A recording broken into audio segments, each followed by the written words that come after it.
Sorry, ये कुछ technical fault थी जिसकी वजह से मेरा ये रिकॉर्ड नहीं हो पाया और अगेन नहीं रिकॉर्ड हो पाया, तो मैं यहाँ पे आपको इसको करके बता रही हूँ, ठीक है। ये हमारा जितना मैंने आपको बताया था वो था, ये मैंने ऐसे ड्रॉ किया था। इसकी डिटेलिंग मैं आपको इसलिए दे रही हूँ क्योंकि ये हमारी थोड़ी सी उस टाइम पे रिकॉर्डिंग में कुछ प्रॉब्लम हुई और वो नहीं बन पाया। सिंपल आपने बनाया, उसके बाद आपने एक लाइन यहाँ दी और 2 lines you need to draw here, okay. Again आपको ऊपर सिर्फ कुछ लाइन्स देनी हैं ऐसे, and just you have to convert this portion into checkers and just put the dots over there. Warli art जो था बेसिकली जो हमारे ट्राइब्स बनाते थे, ये जो वाइट कलर आप देख रहे हैं जिसको मैं पेन से यूज़ कर रही हूँ, बेसिकली ये पेन नहीं होता था, ये जो उस टाइम पे वो राइस बनाते थे, जो राइस बनाते समय पानी निकलता है जिसे बेसिकली हम लोग स्टार्च कहते हैं, उसके साथ मिक्स करके वो एक लिक्विड सा पेस्ट बनाते थे जिसके साथ वो ये वाइट कलर यूज़ करते थे। ये राइस का ही पेस्ट होता था, पर टेक्निक राइस पेस्ट को बनाने की ये होती थी।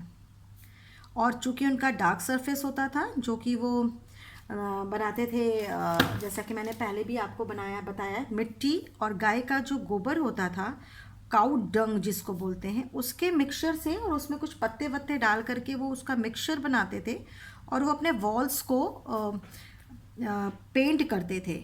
उसके ऊपर वो इस चावल के मिक्सचर से पेंटिंग बनाते थे। तो बेसिकली हम यूज़ कर रहे हैं white pen, but they don't have pen, उनके पास नहीं होते थे। They use to do this rice paste to make the figures, okay. ये आपका हो गया नंबर 8। अब हम आते हैं नेक्स्ट अपने हाउस पे। तो इसके लिए जो अब यूज़ कर रही हूँ मैं, सर्कल्स पहले यूज़ करेंगे। सबसे पहले just you need to draw line over here और आपको इसको जस्ट सेमी सर्कल बनाना है, ओके। अगेन हाउस है तो आपको हाउस का एक सिंपल पिक्चर देना पड़ेगा। ये आपने इसको ऐसे ड्रॉ किया। ये सीढ़ियों का जो मैंने बताया है कि यहाँ से सीढ़ी आएगी तो यहाँ आएगी, यहाँ पॉइंट से निकलेगी तो यहाँ आएगी। ये लैडर उनके हाउसेस में बहुत ही कॉमनली मिलता था। और ये हो गया हमारा डोर, जिसको आपने कर दिया डबल, और डोर के बाहर कहीं कहीं किसी पिक्चर्स में इस तरह की एक मैट भी दी हुई है जो इनके बाहर के एरिया को कवर कर रही है, ठीक है। अभी यहाँ पे जस्ट आपको draw some lines over there and draw the lines like this.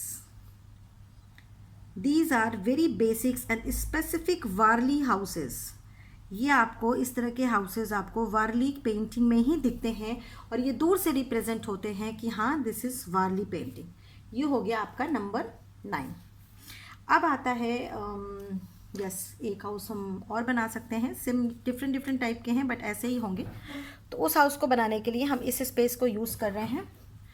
Just draw the triangle, okay, draw 1 line over there. यहाँ पे ऐसा डोर होगा और यहाँ पे एक फुटमैट या जो भी कहिए उनका आउटर एरिया।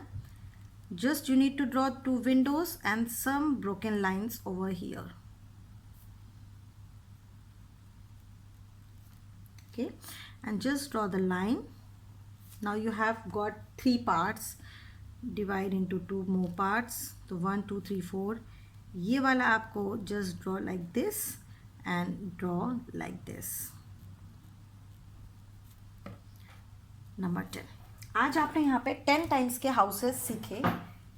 अभी जब हम आगे अपनी पेंटिंग्स बनाएंगे, इन हाउसेस को उसमें यूज़ करना आपको बताएंगे और इसके अलावा मे भी कुछ डिफरेंट हाउसेस भी आप सीखेंगे।